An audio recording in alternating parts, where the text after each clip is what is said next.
Like life and death, moon and sun, it's sure to each the piper comes. And while God and Goddess give for free, down below there will be fees. Despite perfect love and perfect trust, there's no way around it. Cash is a must. We've sought within, but come up short. So we come to thee, your help to court. If you would aid this temple's life, a $3 donation would be nice. Remember well that gifts when sent return threefold of what was spent. But if you can't, well, blessed be. We shall survive, so mote it be. Marry me, this is Lady Nephthys of Universal Pagan Temple, here with another week of Wicca, A Year and a Day, and Magic. Now this week is week 24, Candle Magic. Now, have you ever blown out candles on your birthday and made a wish? This is an example of candle magic. Although some believe that blowing out candles, instead of snuffing them out, insults the element of fire.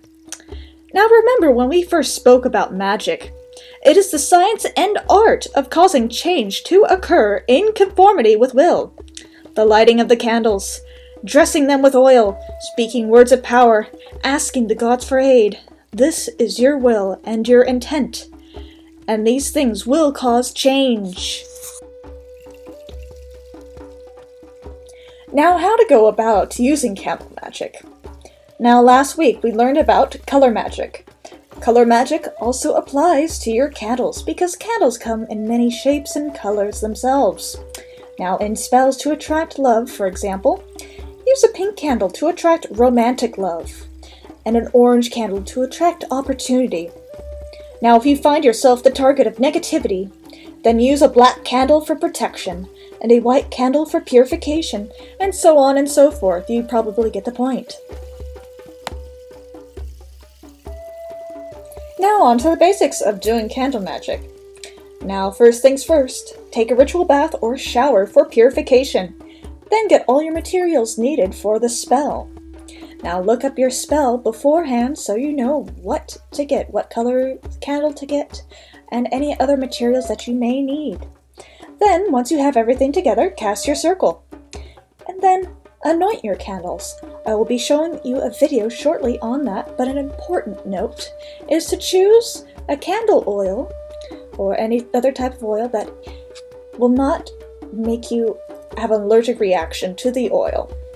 You won't break out in a rash, it won't burn your skin, so you may want to try it in just a small spot, or if you're already sensitive to such things, then just use regular olive oil. Your skin probably won't have a reaction. I really don't want you guys to go try an oil in your skin to have a reaction to it. That would make me feel very bad. Now, once you have anointed your candle, then invoke the goddess or god of your choosing. The one that corresponds to the spell that you're doing, the one that you know the best and you feel most comfortable with asking for their aid. Then perform the spell as it says to do from the spell that you have looked up. There are many candle magic spells online that you can use, and you just have to Google them. Now, after you've performed the spell, then give an offering to the goddess or god that you have invoked and thank them for their time and their energy that they have assisted you with the spell in. Then ground yourself by either eating some crackers or, just whatever. Just ground yourself in the energy. And then close the circle. Now, what type of candles should you use for candle magic? Now, the best is chime candles.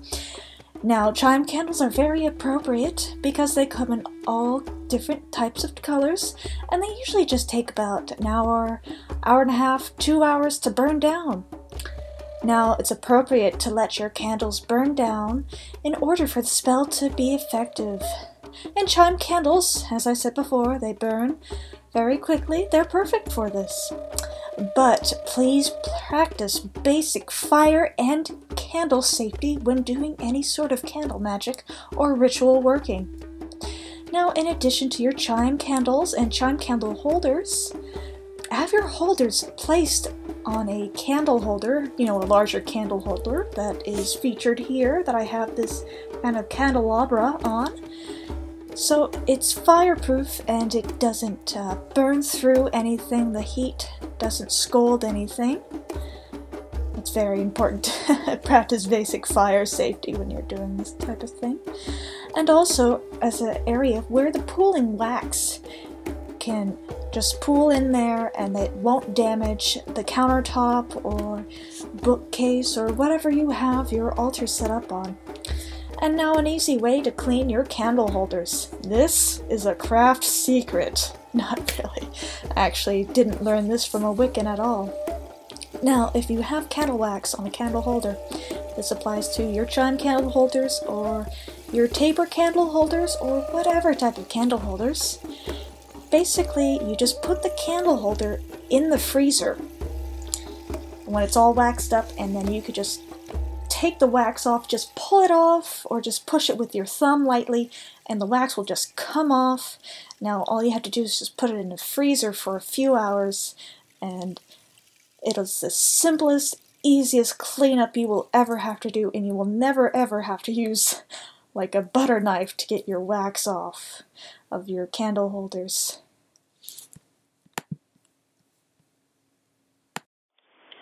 Okay, now to show you guys how to dress a candle. I've got a small chime candle here, and it is green, and so we're going to dress it with some cinnamon oil, which is right here. Or, if you can't find cinnamon oil, but you're in a metaphysical store and you do see something like this is also appropriate. Or if you don't have any money to go buy oil, you can use just plain old olive oil. Now, always make sure, like I said before, to make sure that you're not allergic to the substance you are about to dress the candle with. So I'm not allergic to cinnamon, and if it absorbs into my skin, I won't have any issues. I won't be going to see a doctor. Okay, so what we do is we start from the middle, and we work our way up, surrounding the entire candle from the middle up.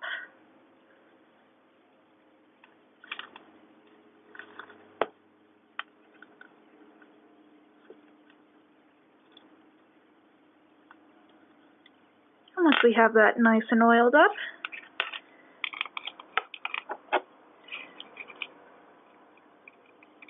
we do the same thing with the bottom, but we work our way from the middle down. And while you're doing this, you want to visualize your intent. So we are going to be doing a money spell. So let's envision paying our bills and having money in the bank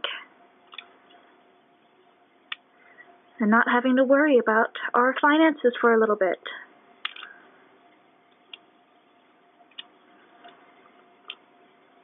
Sorry, I'm doing this with my left hand instead of my right. All right, so our candle is completely dressed. So what we do from there is we put it on our candle holder. Now I'm going to be using 3 chime candles here for our money spell, and I'll join you in a bit when I have all 3 candles dressed. Well, I have 2 more candles to go. All right, so I have dressed all 3 candles, and we are now ready for a candle spell. So you dress the candles, and you set up your altar space, and of course you cast your circle. Cast your circle thrice about to keep all evil spirits out while you are casting your spells. So what you can do is either you could use a lighter to light these candles, some matches, or you could use the flame of another candle, which is what we are going to do. So I'm going to go over here, this nice sandalwood candle, and light that, and visualize money coming into your bank. And you can even use a little spell, or a chant if you have one. Come here. Such as, money, money, come to me, 3 times 3, money, money, come to me, harming none in its way, money, money, come to thee. Stay. Now, as I spoke before, it's important to have a fireproof surface, to have your candles burning on, even when they are in a candle burner such as this. This is a very nice chime candle holder I have here. Now sometimes you can't find these, but usually chime candle holders are rather cheap. And then I've got it on top of my pentagram altar tile right below.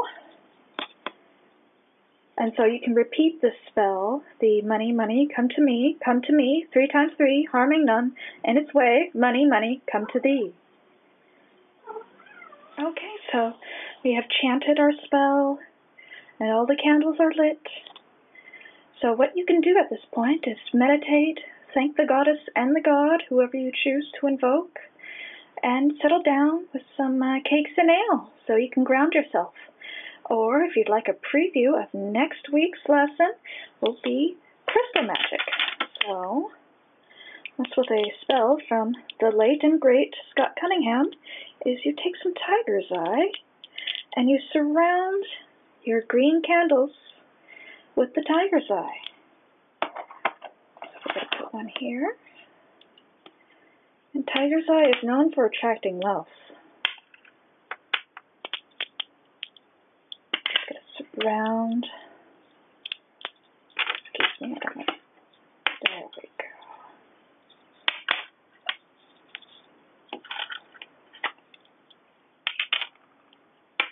All right. So we have even more power to our candle burning magic. We have a bit of crystal magic at the base and our candle magic. And the week after next, we'll be learning about herbs. And so that is why I chose to use cinnamon oils, because all herbs have magic in them. Even the grass that grows on the ground has magic in it. And so we'll be learning about that the week after next. But this week is candle magic. Next week is crystal magic. And then herb magic. And I know you all are very excited for this. And good luck to you in your candle magic. Blessed be.